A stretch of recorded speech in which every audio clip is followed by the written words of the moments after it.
নমস্কার, আমার নতুন একটি ব্লগে সবাইকে স্বাগত। আজ 2024-এর 31 ডিসেম্বর, মানে এই বছরের লাস্ট দিন।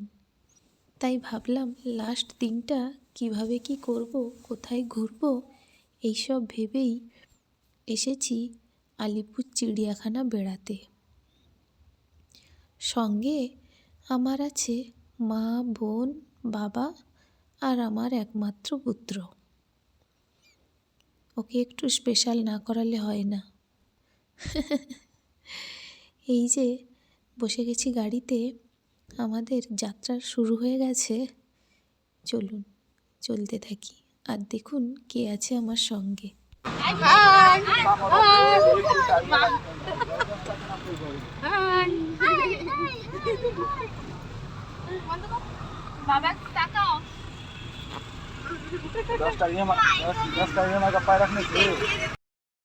কথা বলতে বলতে পৌঁছে গেছি আমাদের গন্তব্যে।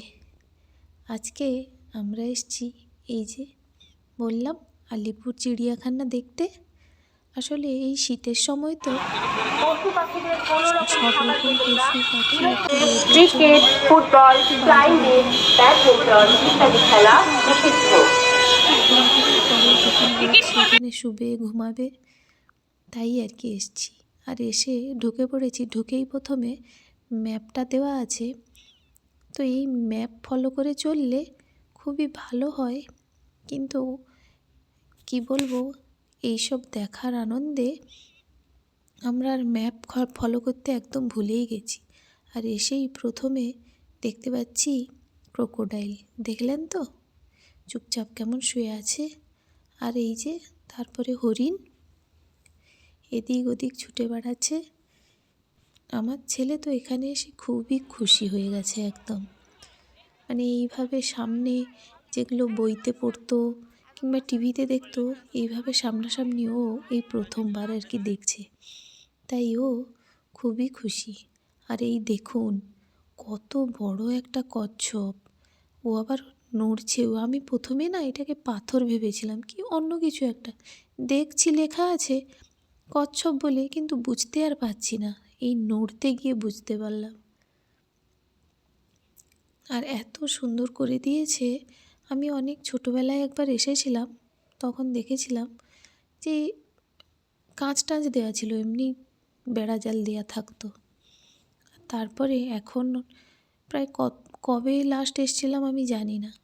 আমি তখন আমার ছেলের বয়সী ছিলাম, তখন এসেছিলাম।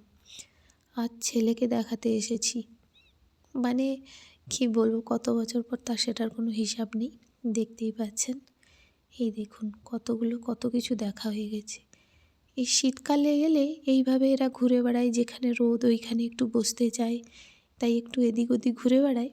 তার জন্যই এই শীতকালে আসা।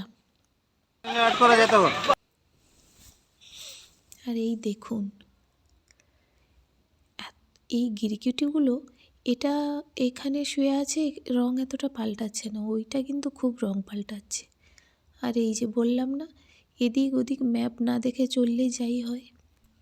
আবার জেব্রা, সামনে একটা জায়গায় জেব্রা ছিল, ম্যাপটা দেখে চললে ওটা এত সমস্যা হতো না। এখানে আবার এই গরিলার কাণ্ড কারখানা দেখুন কীভাবে পোজ দিচ্ছে। এতদিন আমি অন্যের ভিডিওতে দেখেছি গরিলারা ফটো তুললে এইভাবে পোজ দেয়, আজকে নিজের চোখে দেখছি আর হেসে পাগল হয়ে যাচ্ছি। পুরো ভিডিওটা, চিড়িয়াখানার পুরো ভিডিওটা তো আর একটা ব্লগে দেওয়া যাবে না, অনেকটাই বড় হয়ে যাবে। তাই পরের আরেকটি পার্টে বানাবো।